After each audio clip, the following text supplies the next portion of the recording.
Welcome back to Fenralion Gamer. Atomic Heart 2 has finally been officially announced, and Mundfish is back in action.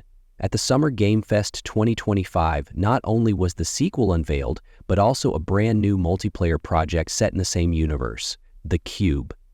I'll be honest, as someone who played the first game, this news has me insanely hyped, because from both a technical and storytelling perspective, the bar has been set incredibly high. With the trailers, dev interviews, and leaked details, we've got explosive content on our hands. Now, as I walk you through all these updates, I just have a small request. If you want more content like this, don't forget to like the video and subscribe to the channel. Let's get started. Let's start with a quick recap. When Atomic Heart was first released, expectations were sky high. People were calling it the Soviet Bioshock. The visual world was fascinating, but gameplay was a bit fragmented for some. Still, the game was a commercial success, reaching over 10 million players. Imagine that. They made that much noise with their debut title.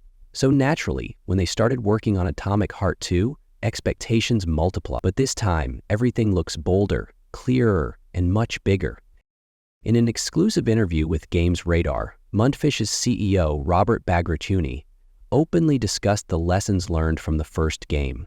For instance, during the last 6 months of development on the first title, there were things they couldn't change. But now, with earlier testing phases, they're redesigning the entire player experience. And I think that's going to make a huge difference, because they no longer just want to offer visual spectacle, they aim to deliver a rock-solid technical foundation too. That alone is reason enough to get excited. And now my personal take, bro, this game is on another level. Honestly, it doesn't feel like Atomic Heart 2. It looks more like Atomic Heart 8. Watching the gameplay, I kept asking, how did they pack all of this in?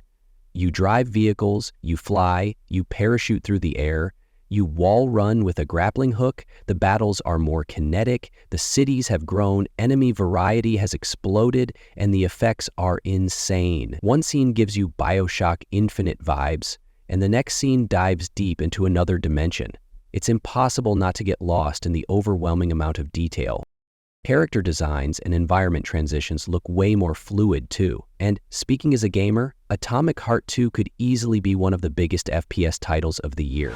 But here's my hope, that they actually deliver everything they're showing. Because the hype is massive, and the biggest danger with projects like this is ending up disappointed. So yeah, I'm hopeful, but cautious. What we've seen so far looks promising, but we'll have to wait and see how it plays out.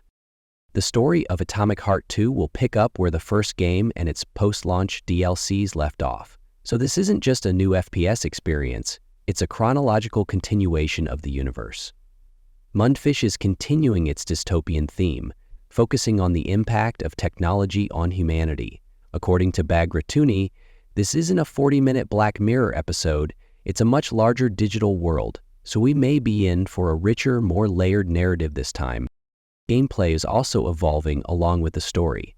For example, players will now be able to use the Polymer Glove with both hands. This will not only diversify gameplay but also give players more tactical freedom. The first game already had telekinesis and electric attacks, but now you can combine them simultaneously. The game is now focusing on interactivity and fluidity, not just combat. So yeah, the Bioshock comparisons are absolutely justified this time.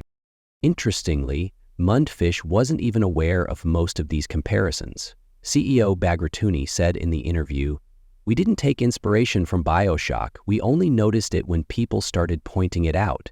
Some features of the Polymer Glove were added later because players nowadays expect certain mechanics from games like this. So it's not a copy, it's a response to player expectations." I think that's a very honest statement and shows how flexible the developers are.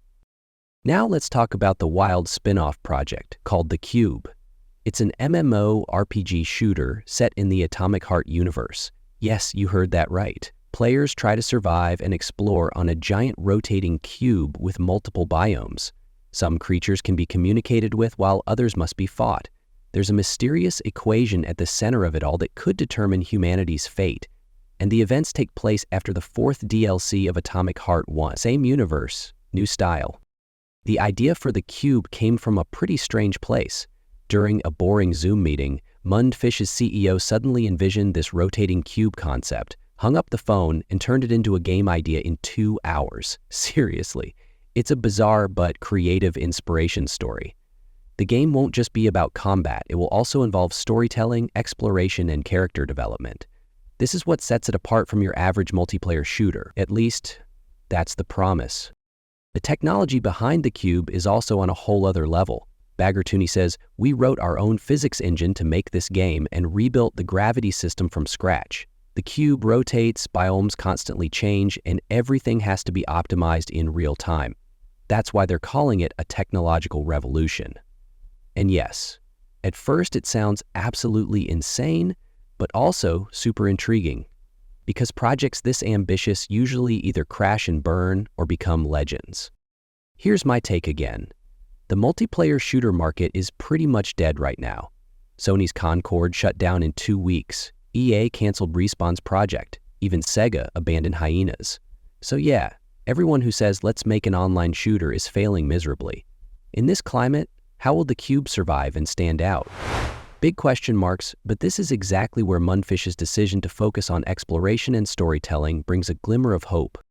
Personally, I'm in all right, show me what you've got mode with the cube, because if you're going to raise expectations sky high with Atomic Heart 2, and then also drop an online spin-off, those two games better not step on each other's toes. But here's how I see it. Atomic Heart 2 will be the studio's vision-focused flagship, while the cube will be the experimental, freer space. Maybe together, they'll form a much more solid universe. Back to the technical side.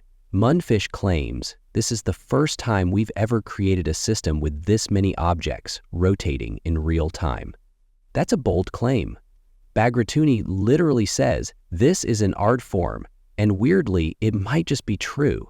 Even the screenshots shown look visually impressive enough to rival most multiplayer games out there. But of course, the real test is in the gameplay. Plenty of games look perfect on paper, but deliver something else entirely when they hit the market.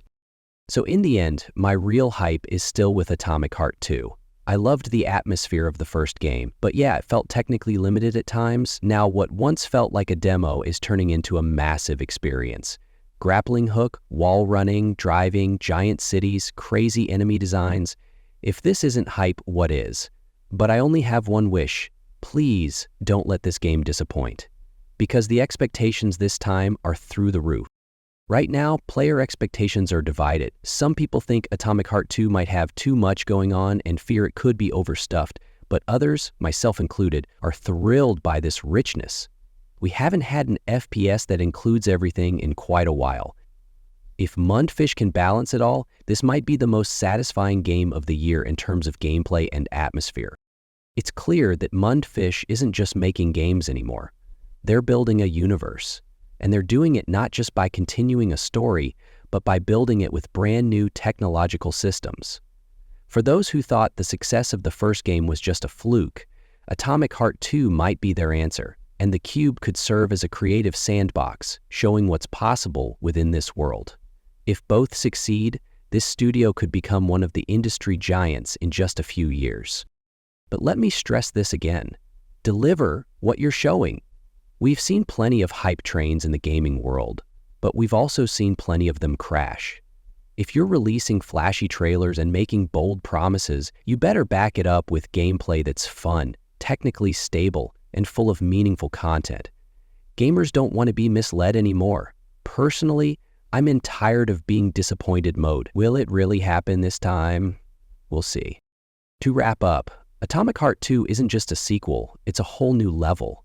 The cube is a different reflection of this universe. When viewed together, Mundfish's vision is clear. Think bigger, play freer, and tell deeper stories. If everything goes as planned, we might be looking at an FPS experience that makes gaming history. At least, the potential is clearly there. The rest is all about execution. So what do you think? Are you hyped for Atomic Heart 2? Or is it overhyped? Does the cube stand a chance in this multiplayer market? Let me know in the comments. I'd love to hear your thoughts. And if you want more in-depth game content like this, don't forget to like the video and subscribe to the channel. See you in the next videos. Take care.